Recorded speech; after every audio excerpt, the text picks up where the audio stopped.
गिबियावनो आं बिथां निउस चेनेल मोननिसिम आंनि गोसो गोरबोनिफ्राय साबायखर जासिनाय थाबाय। आं दिनै काजिगाव VCDCनि अन्तर्गतआव थानाय बर' रायजो राजाफोरजों आं दिनै मेल मोनसे लादों। बे मेलाव आं नुदों बर'नि फिसा हिसाबै बे बर' रायजो राजाफ्रा ग्लोब ग्लोबै आंजोंनो सापर्ट होफादों आरो भटखौ आं मोनगोन होननानै एकदम 100% सियर होनो हायो।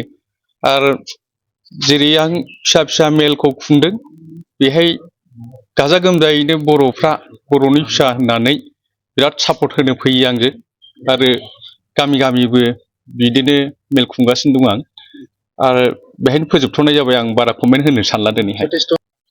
आं गाजा गोमजायै जुदि गारि घरा लानानै जुदि मेलखौ लानो हायाखै, मेल मिटिंखौ लानो हायाखै, थेवबो आं गामि सिं रायजो राजाफोरजों मोजां गाज्रि सावरायनो मोनदों आरो बे सावरायनायाव रायजोफोरनि बिबुंथिफ्रा उसुबिदा सुबिदानि खोथाफोरखौ फोरमायलायनो मोनो।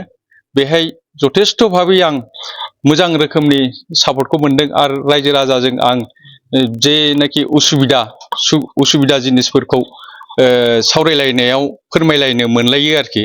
बेहाय आं हयथ' जुदि आं देरहायोबा आं बे रायजो राजाफोरनो माबा मोनसे उन्नतिनि खामानिखौ मावनानै होनो हागोन होननानै आं निस्सय सानो आरोखि। गोजोन्थों।